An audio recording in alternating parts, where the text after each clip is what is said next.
want anything else. We don't want to know. We're dedicated, yes, to our favorite shows. Oh, my circuits. Everybody loves Hippo Scary Dog. Dancing at Blurred Ball. Futurama. Good evening. You are listening to a Radulich Broadcasting premiere podcast TV party tonight. I'm your host, the mandated reporter, and frankly, I'm mortified, Mr. Mark Radulich. And tonight, our favorite show is once again She-Ra, Princess of Power, Season 4, brought to you by the good people at Netflix. Joining me tonight from Honeysuckle Rose Creations, as she has for the previous 3 seasons, and will continue to do so until this thing finally wraps up as Voltron did, and we move on to the next rebooted 80s cartoon. Ladies and gentlemen, Alexis Hejna. How do you do, madam? You have no idea how hard it was to pull myself away from Disney Plus to go watch She-Ra. Not that the season was bad. I think we're in agreement this was the best season yet. But it's Disney Plus. I have to tell you, just because of time, work, and podcast duties, I haven't had that much time to mess with Disney Plus.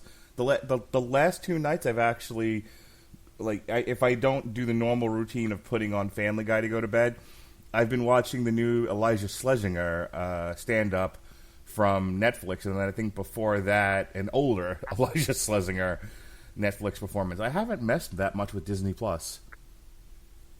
See, I've been watching Star Wars movies all this week so far.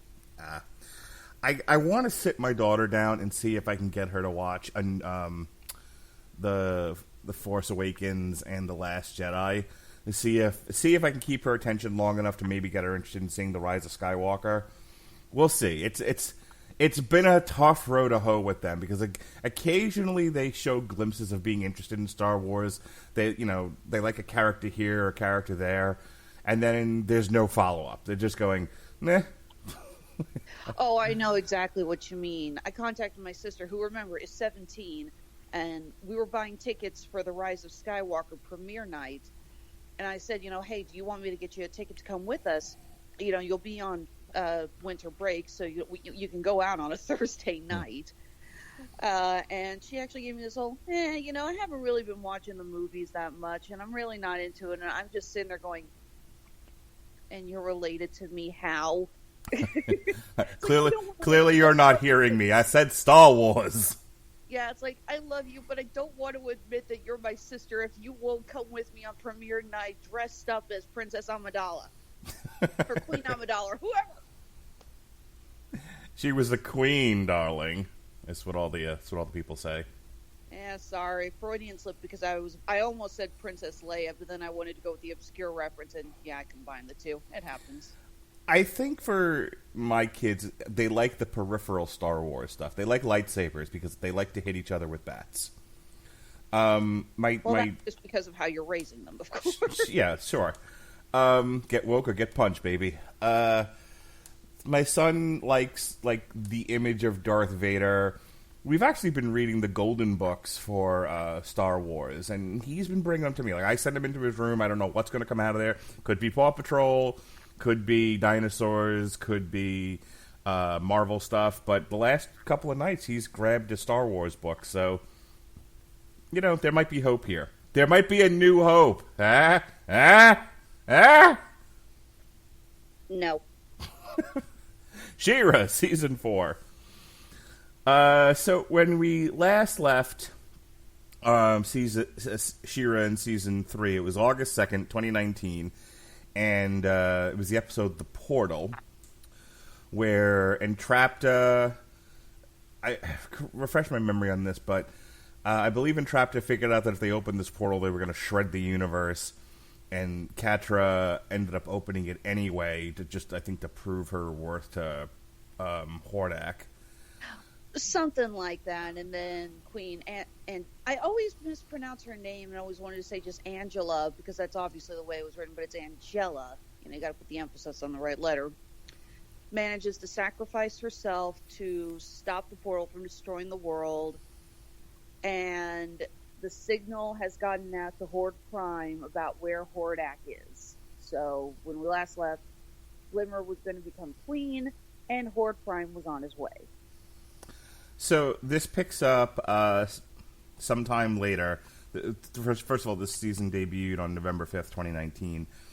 And Entrapta has been sent to Beast Island. Glimmer has... the episode's called The Coronation, and Glimmer has been anointed queen. And there's just sort of dealing with the aftermath of that. A lot of the beginning of this season deals with the shift in Glimmer's responsibilities and her having to take on the role of queen and not warrior princess, and all that entails. Now, we did discuss this when we first started watching the season, but it looks they've given Glimmer a new look. She's got a new hairstyle, and she's got a slightly new outfit.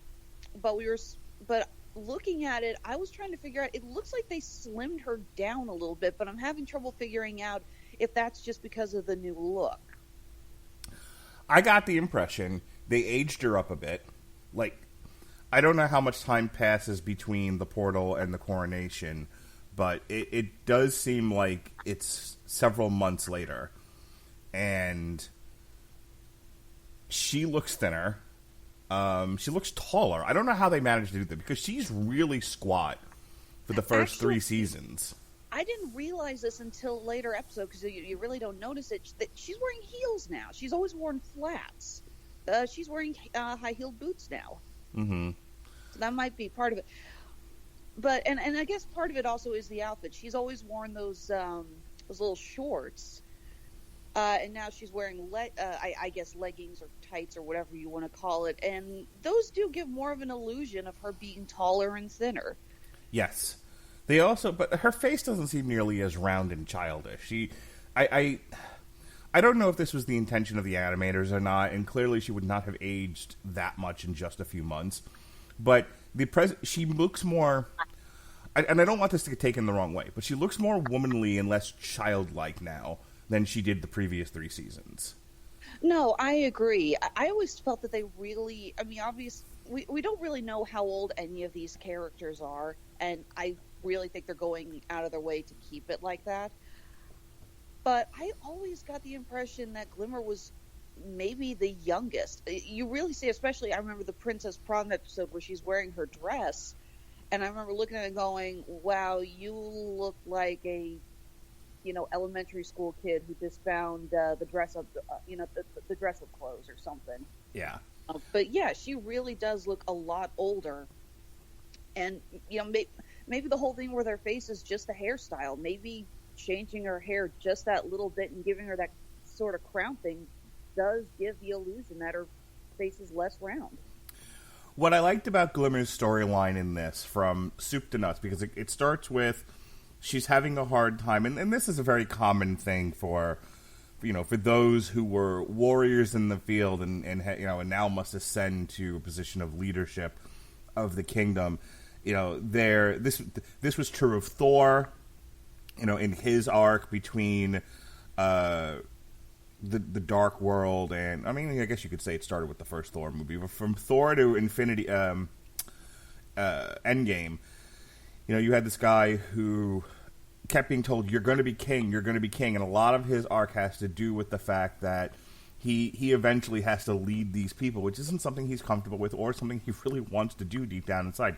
He wants to go adventure. He wants to travel the cosmos. He wants to hit rock people with hammers. And so, his arc closes up at the end of Endgame with him going off with the Guardians of the Galaxy, because that's what, and leaving the leadership to Valkyrie. That's what he wants to do. He has to be true to himself. A very similar thing with Glimmer here, where clearly she doesn't. She learned, so I think, to value the position her mother was in, whereas they were in conflict in the last season and a little bit less in the seasons prior, but it came to a head in season 3, where she just wants to be out there and fight and be in the field and go on adventures and beat up bots. and her mother has to make the hard decisions of leadership, which sometimes don't always lend itself to go out and kill, warrior. And now that's the position she's in, and she is just brushing up against the edges. She is having a rough time. Of course, we also have to deal with the fact that she has just lost her mother. So yes. In addition to having to completely change who she is and her goals, she's also dealing with, there's no other word for it, with trauma. Yeah. You know, her you know, for the longest time we thought her father was dead. We'll get to that later. And now her mother is gone. And yeah, like you said, she and her mom never really got along. They didn't see eye to eye on things, but obviously they loved each other. And Glimmer really feels like there's a lot of unresolved issues there. She's sitting there going, you know, I didn't even get to say goodbye to my mother. And, you know, we were always fighting. And it's very hard for her to just, we get this great piece where she said she didn't take the power of the runestone yet. So if I do that, then that means my mom's gone. And I right. just can't accept that yet. Later in the season, a big part of what's driving her is when she realizes the weapon, the interplanetary weapon of the first ones, is available to her, and that She-Ra is sort of a conduit of it. She is single-mindedly obsessed with getting this thing to work because she not only does she want to wipe out the Horde, but she wants to prove herself a capable leader, and you know, and she just kind of sees it as a one-to-one thing of, if I can defeat the Horde, I am good. I am a good leader. Which brings her into conflict with She-Ra, who figures out that this thing's going to wipe the planet out if they turn it on. I think part of that was also, you were talking about how she's brushing up against the edges, how she doesn't feel like she really fits in with being queen when she at heart is a warrior. I think part of that is also, okay, if we do this, then it's over, and then I don't have to worry about, you know, not being in the field or being queen. You know, I can finally just relax, as it were. Yeah. There's no battle to fight, so I don't have to feel like I'm missing anything. Yeah, we see repeatedly that she gets upset when Bo and Adora go into the field without her. And she does, it's obvious that everyone's treating her differently. I mean, she's queen now. She, you know, she can't just keep jumping into battle, as Adora keeps reminding her. And this really sets the two against each other, because Glimmer is not ready for things to be different than they were. She doesn't want to give up who she was, and she really hates that Adora and Bo are treating her differently. Yep. She's feeling, I mean, at a very base level, she's just feeling left out. That they are the best friend squad. And now she's the porch girl. She has to stay at home while these two go off and have best friends fun together. And it hurts. You know, I think when you just take all of the other, you break it down to its least common denominator, and deconstruct it, it's just that feeling of, I was a part of a group and I am no longer part of that group. Exactly. You have the one episode where she keeps trying to check in on them, and Poe keeps cutting her off and turning off his tablet. Anything else on Glitter before we move on? Glimmer. I keep calling it Glimmer. Yeah, I was going to say, it's like, what, wrong sparkly thing. We also see her starting to study magic a little bit, which I think is going to really come in handy when, you know, she is reunited with her father. Again, we'll talk about that a little bit more later. But I like that she's kind of getting into what Shadow Weavers teach her. And, okay, now there's a character with some incredible development when you take it from the 1980 series where she was, I am evil sorceress, boogity, boogity, boogity. Yeah, I thought the writers did a really good job of kind of leaving the potential threat of Shadow Weaver out there, which they, and sometimes it's good. It keeps the mystery going, where you hint at a possible malevolency, you hint at a possible evil, but don't follow up on it. You just leave it out there. They're not pulling the trigger. I mean, if Shadow Weaver is going to betray these people, they haven't yet pulled the trigger on it. So it's good. They can actually, you know, maybe it's there and it'll, you know, and what I'm talking about is when you have something like that, it sets other things into conflict. There's other areas of tension that arise.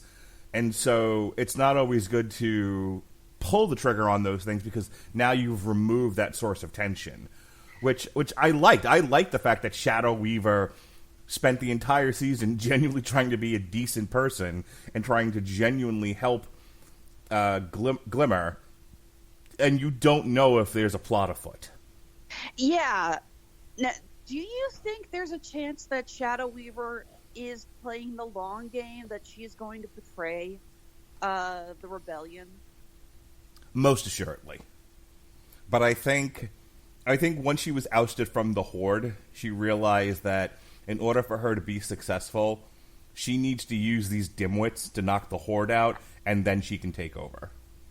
I did love the scene where she was talking about her morning ritual, and it turns out she was just making a cup of tea. That was so funny. Oh, she's great. She's like, I'm just here in my garden. Gardening. Yeah. Let's move on from Glimmer and talk about my new favorite character, Double Trouble. Oh my god, I love Double Trouble. Now, interesting note that Double Trouble's voice actress, okay, don't really know what to say because it is being performed by a non-binary voice actor who goes by they and them. Really?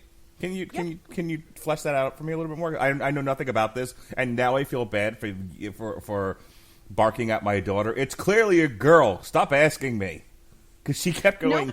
She kept going. He at Double Trouble. I'm like, oh, that's clearly a girl, and apparently I'm in some sort of ist. Go on. The voice actor is okay. Please forgive me if I'm using the wrong terminology here. I am a 100% straight woman living in the Midwest who is still trying to figure out the exact right terms. So if I say the wrong thing here, I am so sorry, and I mean no disrespect to any of our listeners. Okay, now that I've made sure that we're not going to get sued. Well, you've made sure of nothing, but nice couching and preamble. Hey, I got to try. No, seriously though, it's hard. It really is hard to actually remember the exact right terminology. In fact, I was actually joking with a friend of mine about the actor because this is a person who does not like to be called he or she. Okay. They prefer to say it's like use they or them. That is literally the terminology they prefer. Okay. And I was saying that that's so hard for me, and I'm like, I have nothing against it. That's their choice. You know, if that's what they want, good for them. I just can't ignore years of journalistic writing and English studies screaming at me from the back of my head saying, that's not proper grammar. Yeah, we've, despite George Orwell's warnings, we have dove headfirst into doublespeak. And we seem to be doing it gleefully. We are just dancing in the periwinkles of doublespeak, and that's just where we are in the culture right now. So this particular voice person is non-binary, does not identify as any particular sexuality. Exactly. Okay. Which I think actually was perfect because I don't know if you caught, but they even used they and them to describe Double Trouble in the series. And I liked it because this is a character. They're basically saying, yeah, Double Trouble is non-binary because they can change into whatever they want. There's kind of a level of genius about that. You know, it's funny. Jesse and I always enjoy that when Jesse and I get together and talk about these sort of highfalutin modern subjects, themes, and whether it be sexuality or race or whatever. Because, boy, you get the two white fat middle-aged guys, one from Appalachia and the other from New York and the other one from Tampa by way of New York. And, you know, we I think we discussed it in a fair and insightful way, but, you know, it's just like, boy, does the world not want to hear from us, you know? But this came up in an episode of Black Mirror where you had two presumably straight, I mean, one of them was married to a woman and had a kid. I guess not that matters much these days, but It was a thing. It happened. So you have the guy Anthony Mackie, who plays Falcon in the Marvel Cinematic Universe, and I don't remember what the other guy has done, but he's done a bunch. So you have these two straight male African-American fellows who are best friends, and they are playing in a virtual reality game. And in the game, they can do whatever with the characters. So it's essentially a Street Fighter game, but they've decided that instead of fighting each other where they can actually feel the pain of the attack and everything, they start having sex with each other. But one of them is a male avatar, and the other one's a female avatar. And there's all these questions that get asked, well, what does that make us? And it ends with Anthony Mackie saying, like, why don't we just kiss and figure this out? Which I think they do, and that ends up in a fist fight, and they stop talking to each other for a while. But and there's more to that story. There's more to the story, and it's worth watching if you have Netflix and are interested in Black Mirror. But the point of me bringing that up is that it is one of those things, and it goes to this particular character, and I guess in a very sort of juvenile way, that you can have people who express sexuality in a non-binary way. It's hard to put a label on it. It is driven by emotion and not necessarily by gender or sexual preference, if that makes any sense. No, it does. Now, I will also add, this is interesting seeing Double Trouble, because this was a character who appeared in the toy line and in the She-Ra comic series of the 80s, but was never actually included in the original animated series. Okay, so we don't really know what this character acts like. Well, I guess we would have seen it in the comic book, but do you know anything about how it was presented in the comic? Well, I know that she looked like a Barbie doll like everyone else. I'm just going to say, from what I saw, it looked like Double Trouble in the comics was female. Okay.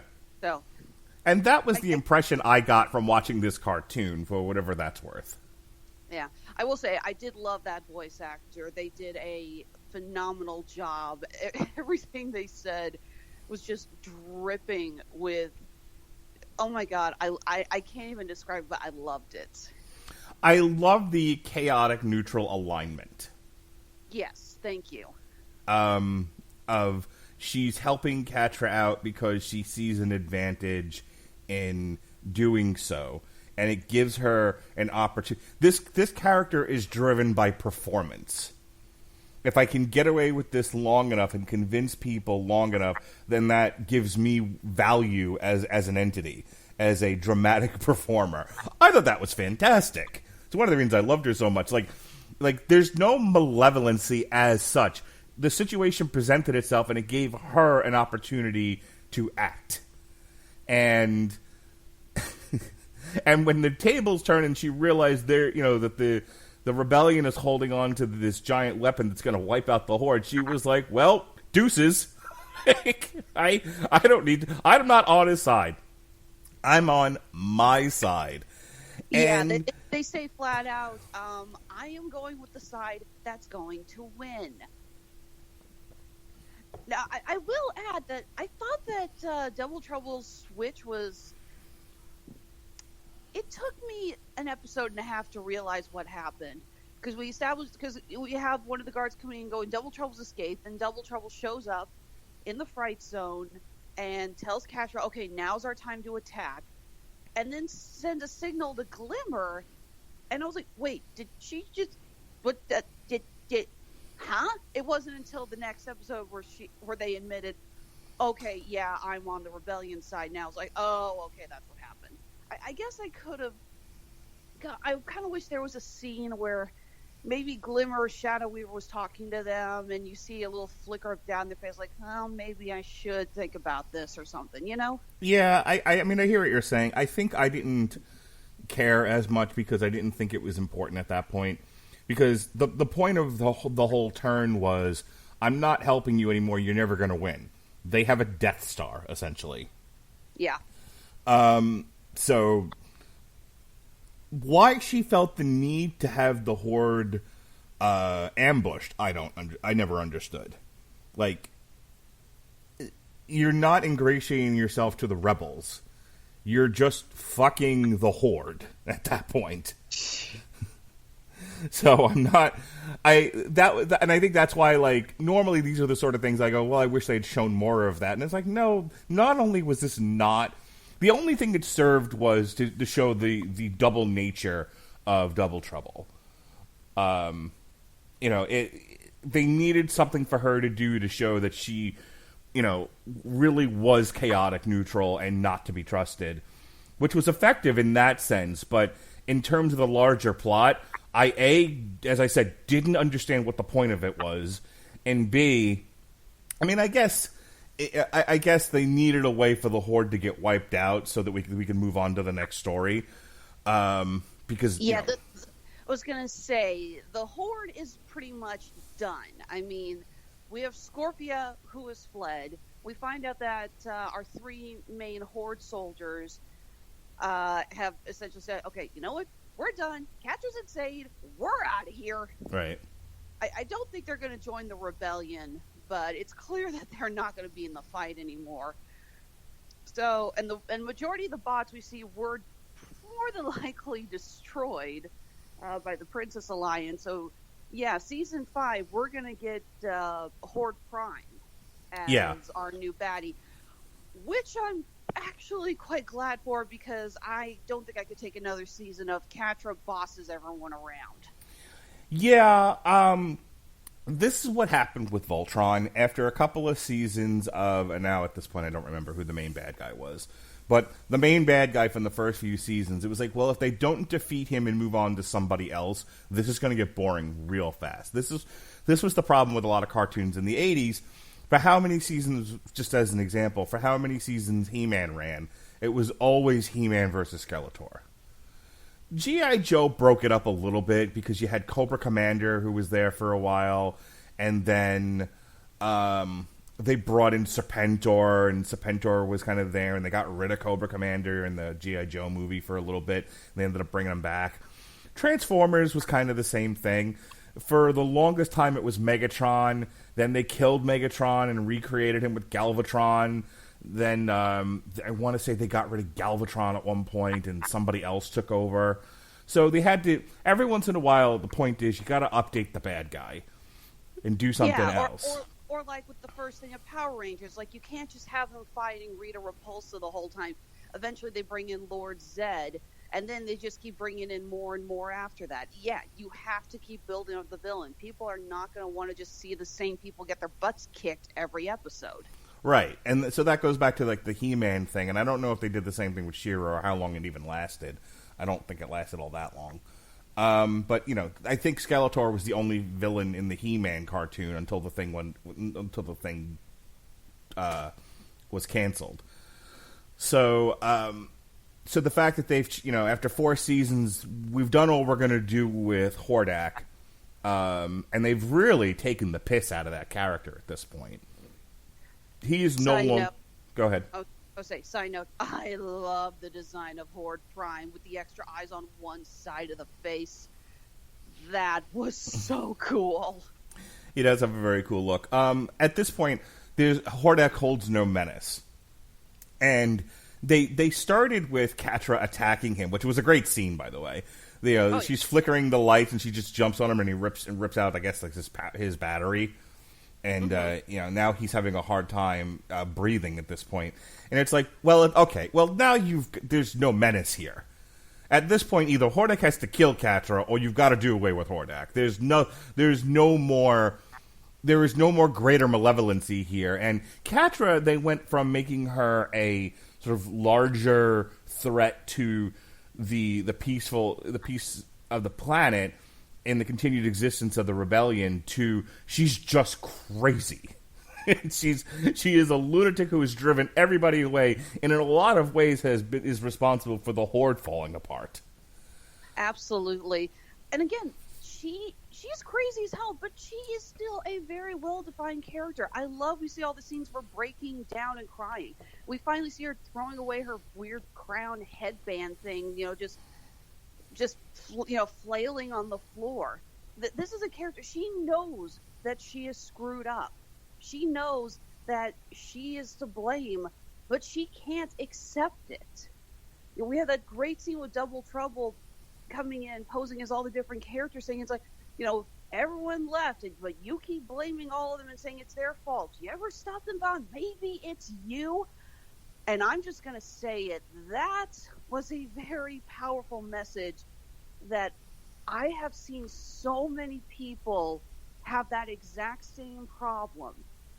A few of them, exactly who I'm talking about. Well, funny you mentioned that, and I'm not going to go too far into this, but it's very easy to write this show off as, this is just another example of woke culture.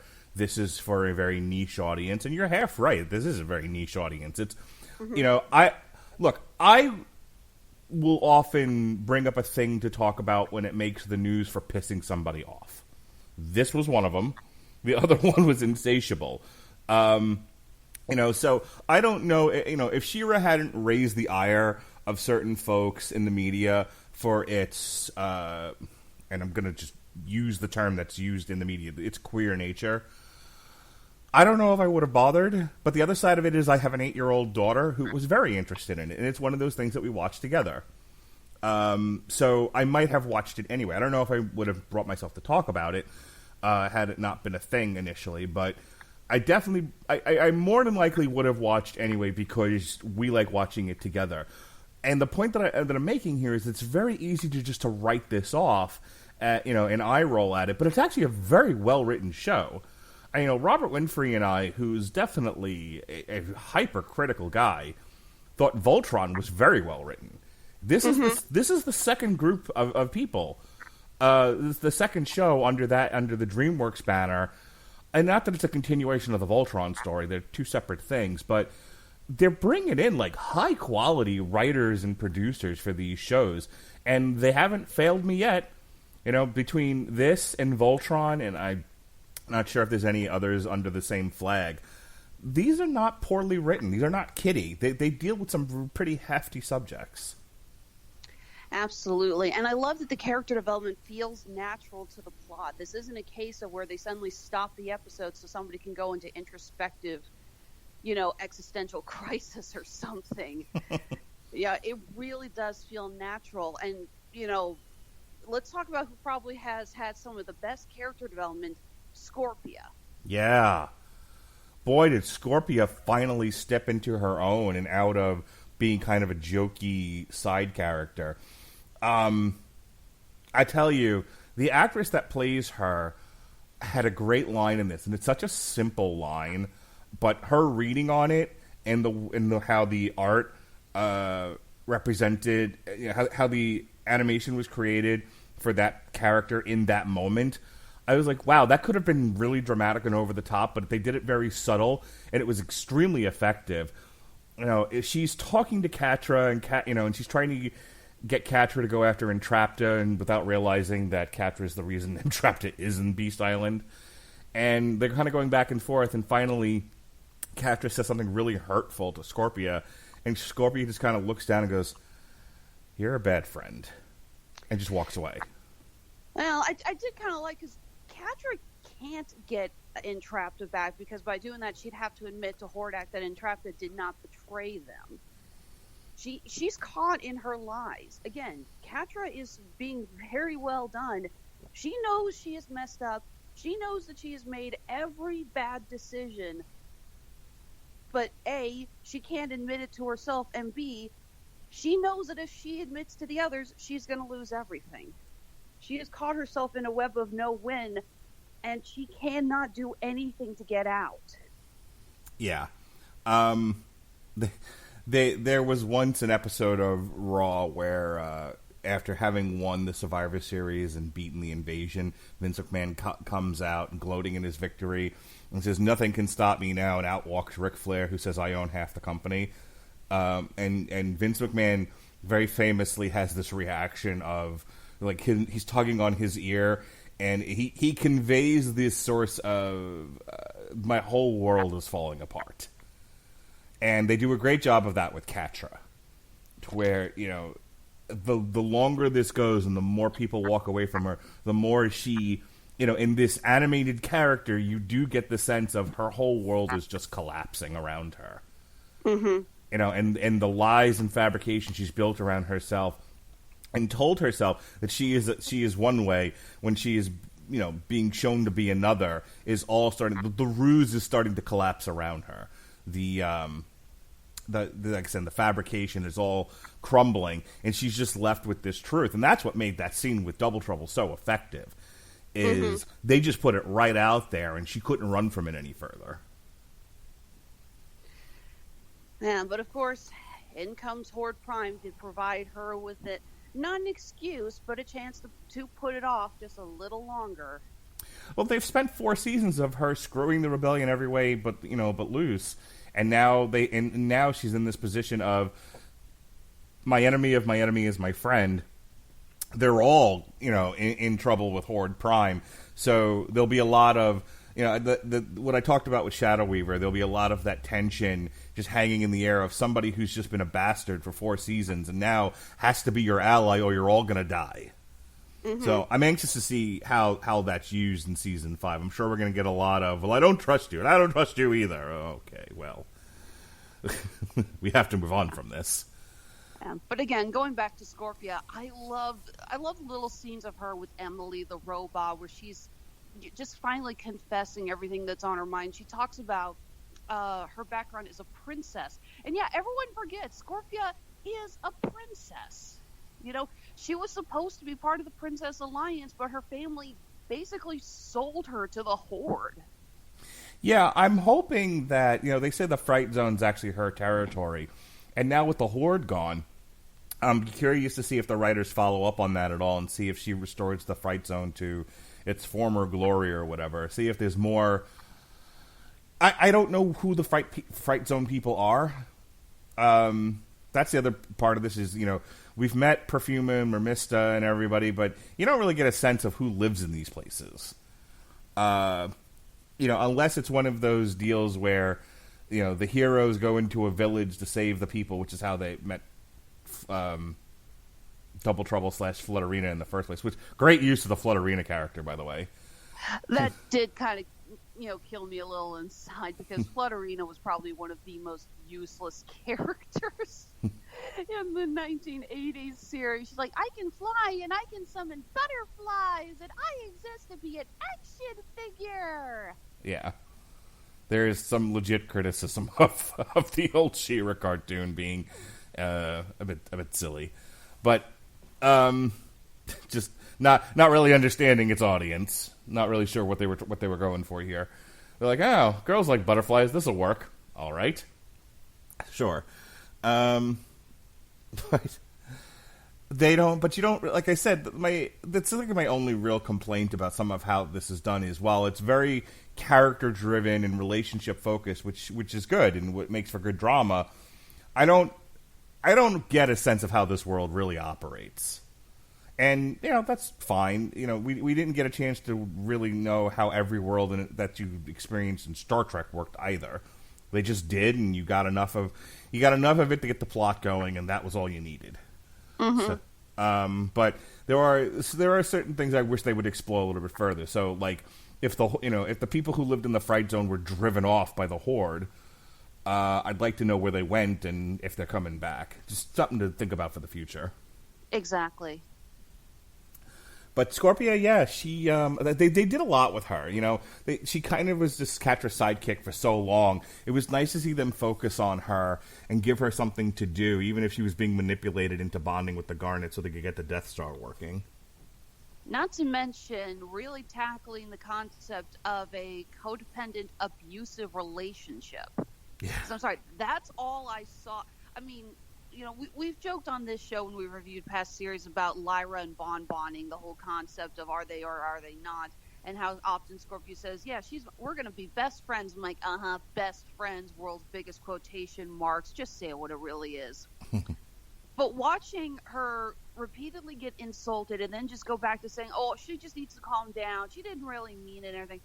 Again, I have seen that happen in real life. I have seen friends who have said that exact same crap, who have been, yelled at and verbally abused or worse. And they just keep saying, oh, it's okay. Once, things will get better. We're just going through a rough patch. And it was such a relief to have Scorpio wake up out of that. And I refuse to believe that the writers did not, intentionally make it like that, that they did not, it's like, no, they wrote it as an abusive relationship. They wrote it to be like that, to hit home for so many people. And it really, really moved me that they worked that so well. 100% agree. What did you think of the use of Light Hope as an actual character and not just an excuse to dump exposition? That goes back to what I was saying earlier about my confusion with the first ones. I love this show, but the whole thing about the first ones and the first ones tech and everything, it's confusing. I'm sorry, it is. Especially when I hear first ones, I don't think technology. I hear first ones, I think more archaic magic. Mm-hmm. I'm sorry, just the term first ones, you don't think spaceship. Speaking of which, favorite line of the series was from Entrapta. Oh, look at that bud. What does it do? I'm going to touch it. Yes, Entrapped is not that's one of my complaints about this season. Not nearly enough Entrapta. Entrapta and Double Trouble are definitely my two favorite characters in this show. They are awesome. They are amazing. But it is a little confusing then when they talk about the first ones, basically wanting to turn the planet into a nuclear bomb. And it's so weird because they really haven't talked about, and if they have, I am clearly missing it. I don't think they've really talked about what the first ones were fighting. What were the first ones' enemies? So they're talking about, we're going to, the first ones did all this to destroy their enemies. I'm like, who were they fighting? I don't get it. Well, I mean, in all reality, they were probably fighting Horde Prime. I guess that makes sense. But again, love this series. But the whole backstory with Mara and the first ones is the only thing that I'm having trouble with because it is stupidly confusing. I at some point think this has got to connect with the He-Man universe. Oh, please.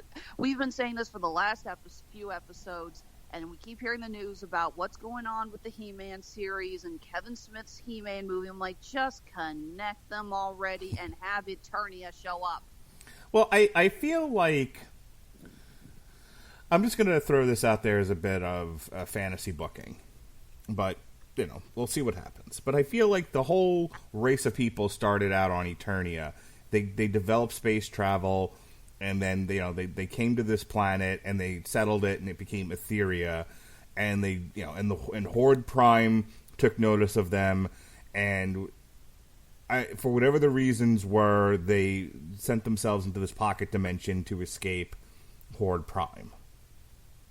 See, I was under the impression that Mara sent them into the pocket dimension to make sure that the first ones could, if they used the planet bomb, the heart of Etheria, then it wouldn't hurt any other planets. Yeah, I mean, that might be six of one, half a dozen of the other. It was they developed this weapon to take out Horde Prime, and in doing so, it would have destroyed more planets than just wherever Horde Prime was coming from. And so she did what she did. I'm trying to make sense out of this convoluted story. Yeah, see what I mean? Though that is a very confusing background. I mean, we're loving the character development. We're loving the fighting between the Horde and Bright Moon. We're loving the Princess Alliance. But when we start talking about the first ones in Mara, we're all going, duh. Yeah, when we start talking about the first ones in Mara, I'm reminded of why I stopped playing Kingdom Hearts. There's actually like a 2-hour video that I had to watch before starting Kingdom Hearts 3 to remind me, wait, what's going on? I played it once on, I think, the Wii, and I was like, I can't do this anymore. I have no idea what's happening. I just know I enjoy the mix-up of the Disney characters in this, but they're not saying... They may be saying English words, but none of them make any goddamn sense to me. I need to turn on something else. No argument. I am a giant Kingdom Hearts fan, but I will never once step in and say, it's not that confusing. No, it is. I love it, but it is a very convoluted story. Yeah. The narrative of Kingdom Hearts is definitely reminiscent of the narrative of She-Ra, where they have cocked up and convoluted this story to where it's very hard to follow when you get to that level.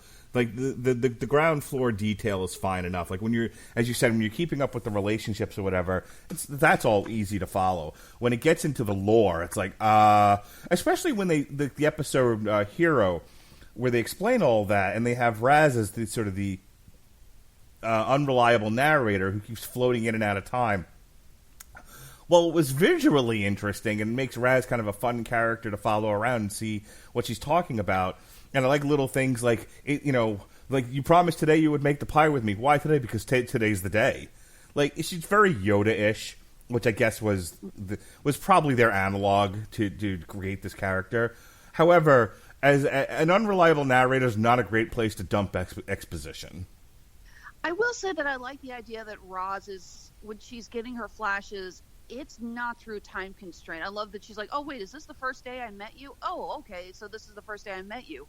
She has, it's kind of reminding me of what they did with Dr. Manhattan and the Watchmen, that time is not seen as linear to them, or to him. And I think it's kind of the same way with Roz. Time is not point A to point B.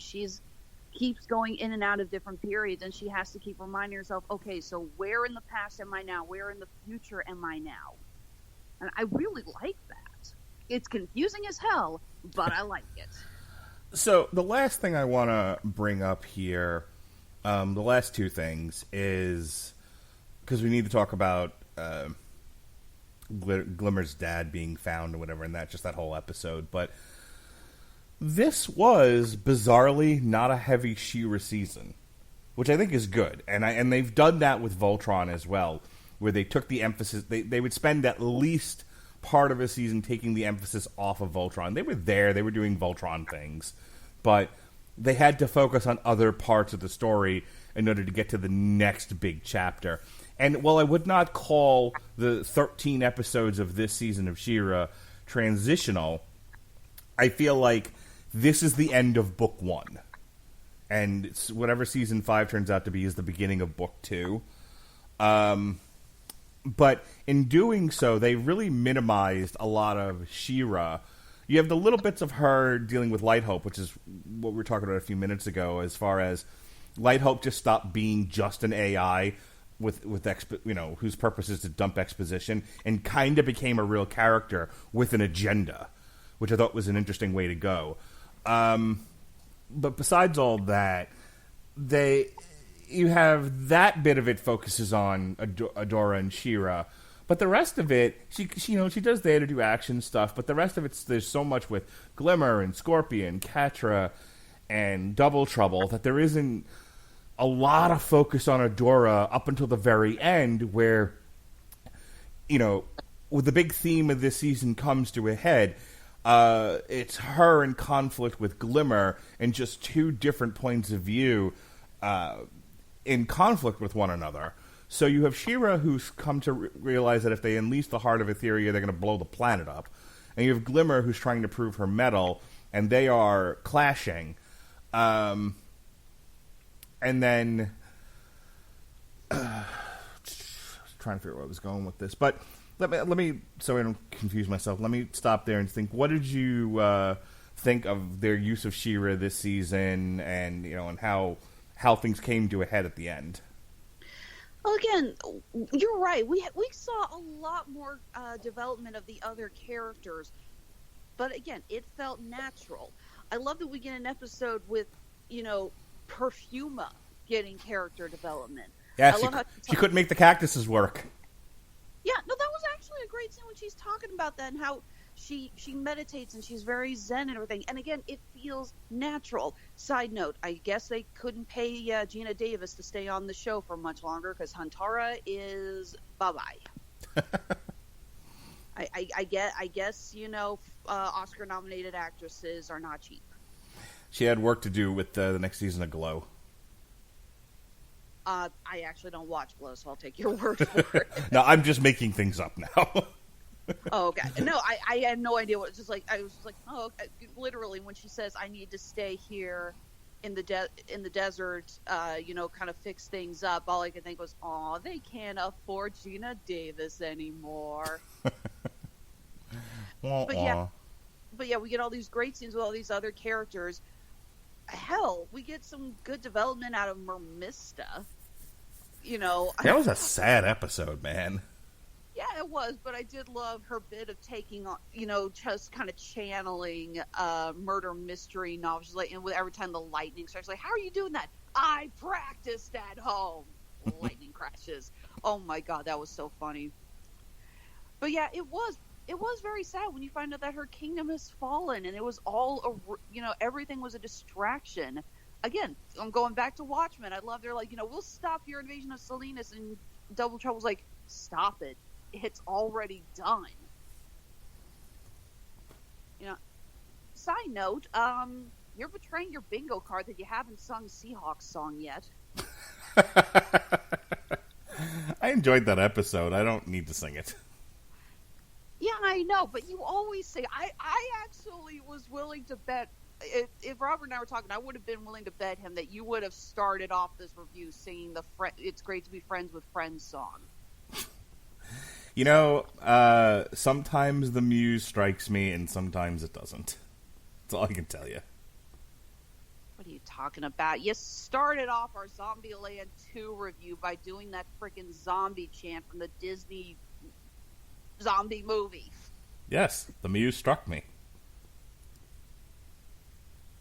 Muse needs to be fired. I cannot tell you when the muse strikes. It just does. Yeah, no, that scene did that episode was actually, again, it was very sad to see Salinas. Again, I'm trying to remember how many letters were in the word. But I did like the episode of Seahawk, Bone, Swiftwind bonding. Oh my god, how did Swiftwind go from being just one of the most arbitrary characters in the A series being so hilarious? Oh yeah, and I kicked him. So good.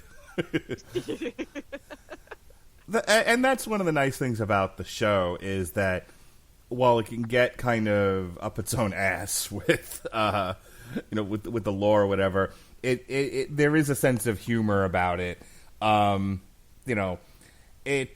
It oscillates between being serious and not science, but just fantastical with being comedic, and it blends the two nicely. I know where I was going with this now.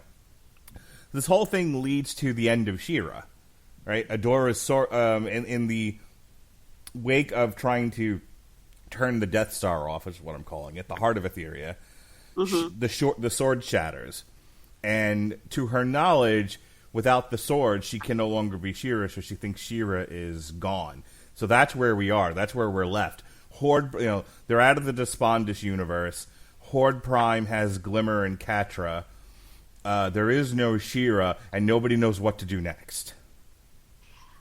The whole Heart of Etheria thing still confuses me, because even if they were trying to fight Horde Prime, I'll go ahead and give you that. Did they know that it was... and obviously they knew it was going to destroy the planet. Did the first ones really think that the best idea was, going full Pokemon move self-destruct?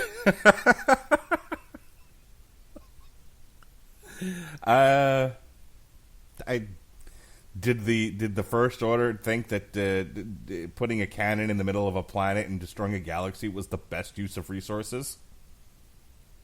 That's one way to put it. That's my biggest problem right now. Is that okay? So even if you do accept the fact that the first ones were fighting against Horde Prime, and that they basically engineered the planet to take him out. I'm sort of going, but we have seen no motivation, and again, it's kind of hard to when the only first ones we really know about are Mara and Light Hope, about why they would, do this whole it's like we're going down and we're taking them with us. I want to know more about why they thought that was the only solution, because it's just very bizarre.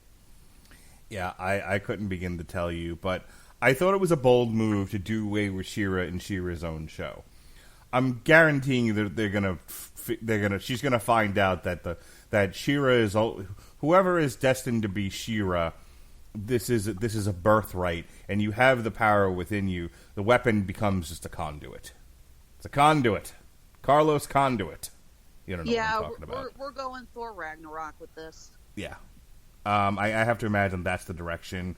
Or somewhere out there is a cosmic armory filled with the power of Grayskull swords. So, one of the two.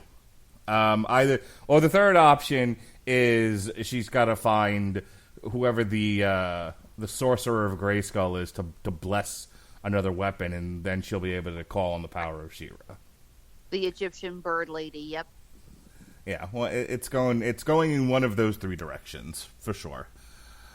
As we were talking, as we end up here, I looked to see if they had decided to do a season 5 yet. Nothing has been announced, but I would imagine. I mean, like I said, Voltron ran 7 or 8 seasons before they finally called it quits. So I would like to see them go at least that long before calling it a day. Now, refresh my memory. Did the Voltron seasons actually last only 10 to 13, like what we've been getting, or did they go longer? Do you remember?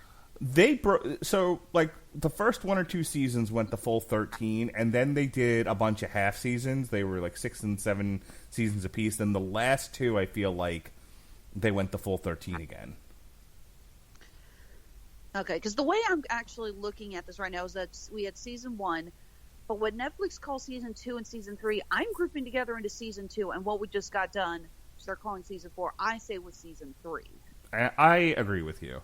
I feel like there's really only been 3 seasons of this, and that this is just Netflix's weird way of breaking things up over time, which I don't know. I don't know if statistically people are more willing to binge 6, for a show like this. I think it's different when you're dealing with an adult audience, which tend to average around 10 episodes.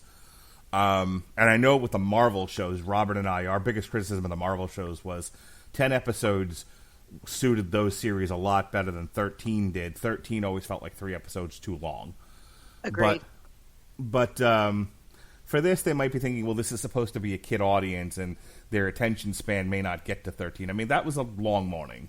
We got up at about 9 o'clock in the morning, and I think we were done by about noon to get through the whole thing. And we just, like I said, we just tore through it. So, I don't know. I think they experiment with different things. I know they have analytics. I think the mark of a successful streaming site is how long people will sit and watch these in one session. So, they might be people when it's 13 episodes, people might quit halfway through and then pick it up again later. I don't know. I don't know what their data is telling them, but they seem to be they seem like they haven't quite figured it out yet. What the magic is. The other side of it might be what they feel like they can get out of DreamWorks at a clip. The DreamWorks man said, well, if we want to keep striking while the iron's hot, give us what you got. And we've only got 6 or 7 episodes done. We still got others. We still got the whole half of the season to go. Like, fuck it, we'll just release half a season then. So, could be any number of things. Overall, I would say, like I said, this show gets better and better every season, however you're defining that. And I think this is the best one yet. I think this had the most grist for the mill. I think it had the most interesting character development. There was some bold moves in the narrative, and my only complaint is the up its own ass lore and mythology of the first ones, which, at the very least, makes me curious to see what they're going to do next. What we really need. I know the series is dedicated to keeping a lot of the backstory hidden and making sure that we only know what Adora knows. But we really need a flashback episode with the first ones.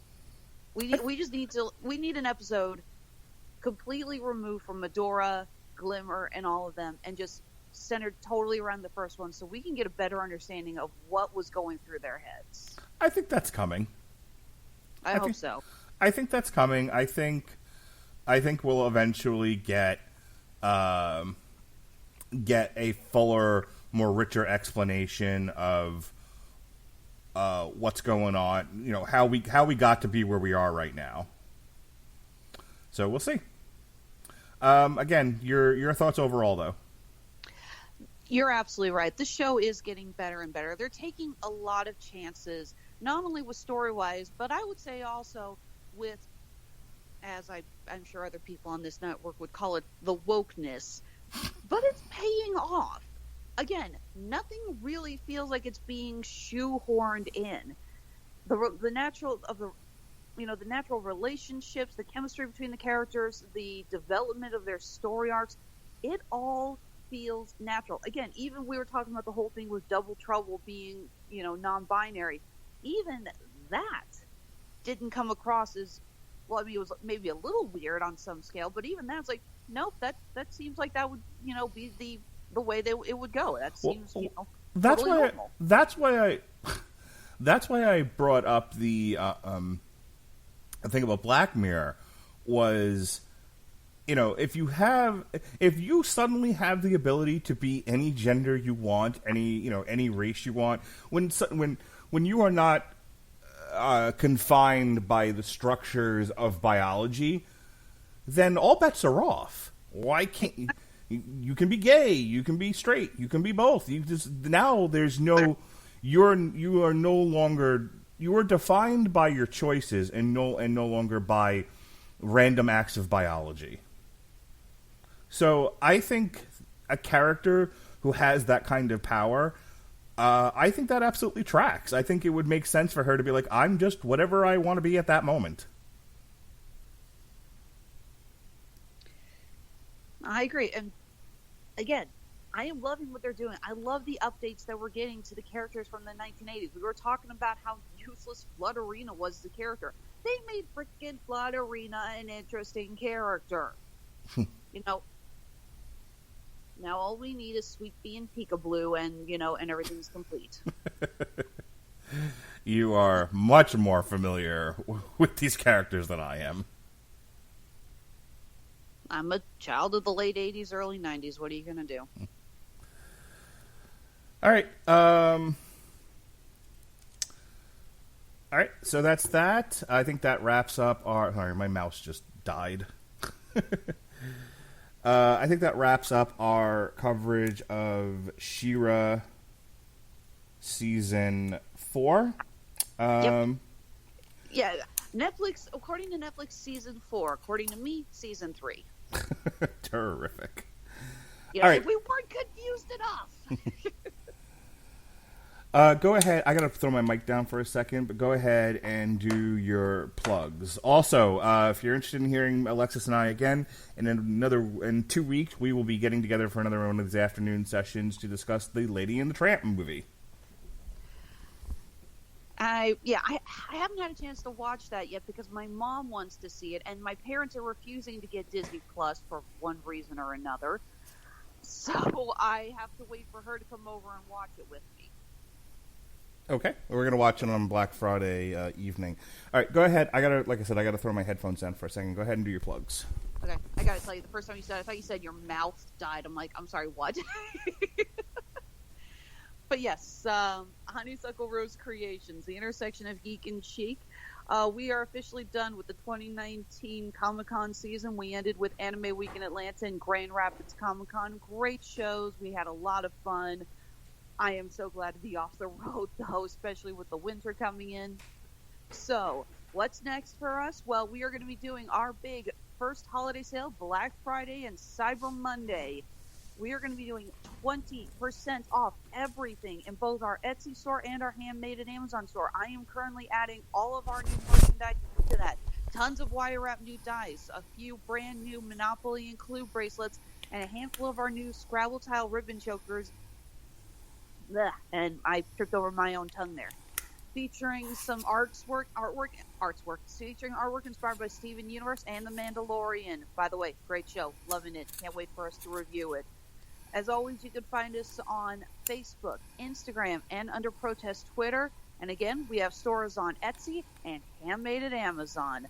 Honeysuckle Rose Creations, the intersection of geek and cheap. All right. Tonight on the Metal Hammer of Doom, we'll be reviewing Dragon Force, Extreme Power Metal. Tomorrow... What are we doing tomorrow?